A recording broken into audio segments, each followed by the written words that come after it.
तो भाई इंडिया का सबसे बड़ा रियलिटी शो जो बन सकता है, जिसमें कंटेस्टेंट के नाम पर 50 influencer and social media stars को डाला गया है और कहा गया है तो भाई इस शो को देखकर तुम बोर नहीं हो सकते, क्योंकि इस शो के अंदर तुम्हें फुल मूवी वाली वाइब आने वाली है। क्योंकि इस शो के अंदर तुम्हें देखने को मिलेंगे हीरो, हीरोइन, साइड रोल, गुंडा। मेरा मुंह निकल गई, मेरी जबान टूट गई यार। भाई इस शो के अंदर इतने तगड़े तगड़े लोग हैं, तो उनका माहौल बनाने के लिए, उनको एंटरटेन करने के लिए इंडिया के सबसे बड़े सिंगर हिमेश रेशमिया को बुलाया गया।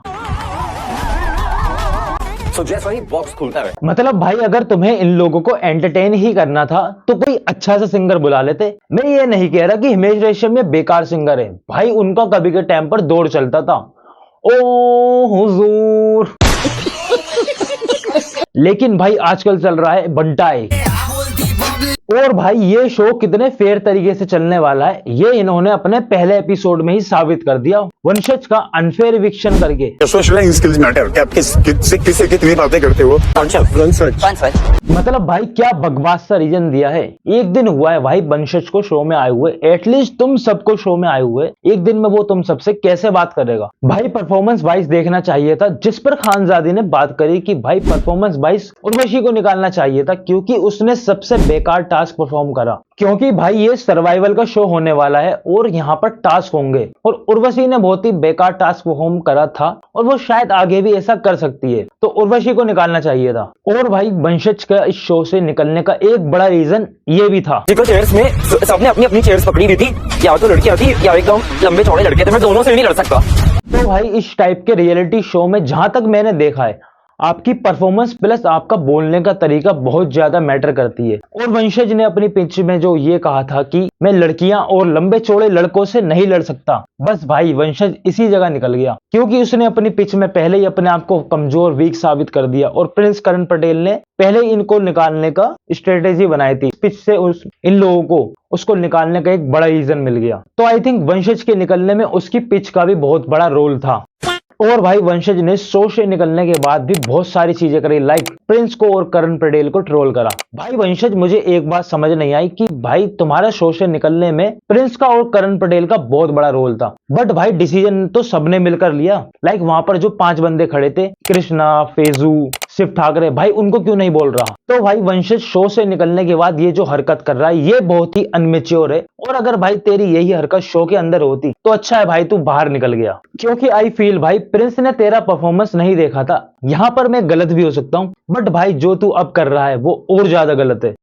वैसे तो भाई शो के अंदर 50 कंटेस्टेंट आए हुए हैं, बट एक कंटेस्टेंट जो सबकी नजरों से छुपा हुआ है, जो शो में ना होकर भी शो चला रहा है, और वो है एल्विश यादव। और भाई एल्विश यादव को शो के अंदर इंक्लूड करने का योगदान प्रिंस और मैक्सटन को जाता है। भाई मैक्सटन शो में क्या चला गया, 1 साल पुरानी बातें निकाल रहा है। ये बंदा उसने ये झूठ फैला दिया कि मैंने उसके मां को धमकी दी। ये ऐसा झूठ है, मैं देखो अगर मैं वो ये नहीं बताता कि वो कैसे मम्मी वाला व्यक्ति इनकार करता है, जब भी उस पर बात आती है दूसरों के खिलाफ नेगेटिव PR चलवाता है। और भाई अगर मैक्सटन की बातों में सच्चाई है तो मैक्सटन ने एल्विश यादव को एक्सपोज कर दिया है दुनिया के सामने, कि एल्विश ने जो क्लेम करा था कि मैक्सटन ने उसके माता पिता को जलाने की धमकी दी थी। कोई तुम्हें सामने से ऐसी बातें बोलते, तुम्हारे घर वालों को जिंदा जला दूंगा, तेरे माँ बाप को जिंदा जला दूंगा। मैं आप लोगों से पूछना चाहता हूँ कि इस पे रिएक्शन आपका क्या हुआ। वह सब झूठ था। अब इस बात में कितनी सच्चाई है, ये तो मैक्सटन के शो से बाहर आने के बाद ही पता लगेगी, जब मैक्सटन एंड एल्विश यादव दोबारा से मिलेंगे। और भाई इस शो का अभी तक का सबसे बड़ा हाईलाइट, जब तक मैं शूट कर रहा हूँ, दिग्विजय और रजत की फाइट, जिसमें रजत ने दिग्विजय को धक्का दिया, भाई ऑलमोस्ट अटैक ही कर दिया।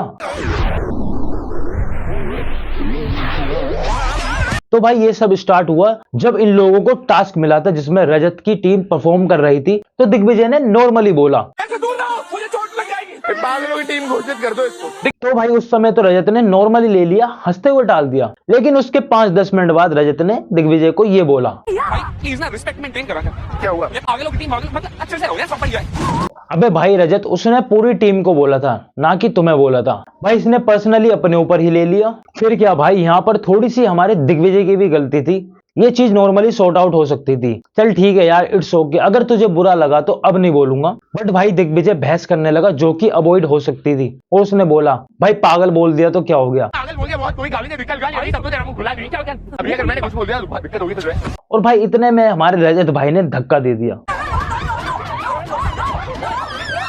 भाई मुझे एक बात समझ नहीं आई कि यार अगर दिग्विजय ने बोला पागल या फिर पागलों की टीम, तो ये भाई कोई इतनी बड़ी बात नहीं थी जिसमें रजत ने इतना ज्यादा रिएक्ट करा। भाई ये तो साफ साफ वायलेंस कर रहा है और वायलेंस को प्रमोट कर रहा है। अगर भाई तुम्हारे अंदर इतना ही ज्यादा जोर है तो भाई टास्क परफॉर्म करो, टास्क में प्रूफ करो अपने आप को, टास्क में दिखाओ। और जो कि आई फील भाई जहां तक मैंने दिग्विजय को देखा है, भाई ये सारी चीजें टास्क में परफॉर्म करके दिखाएगा और टास्क में जवाब देगा।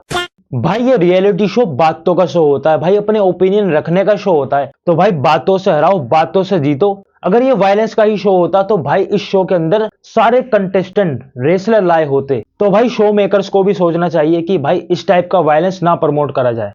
सो भाई ये जो भी हुआ है बहुत ज्यादा गलत हुआ है, ये सब नहीं होना चाहिए था। और भाई ये तो अभी शो की शुरुआत है, सिर्फ 2 ही दिन हुए हैं और अभी मैंने प्रोमो देखा कि कल के एपिसोड में प्रिंस एंड रजत की बहस हो गई।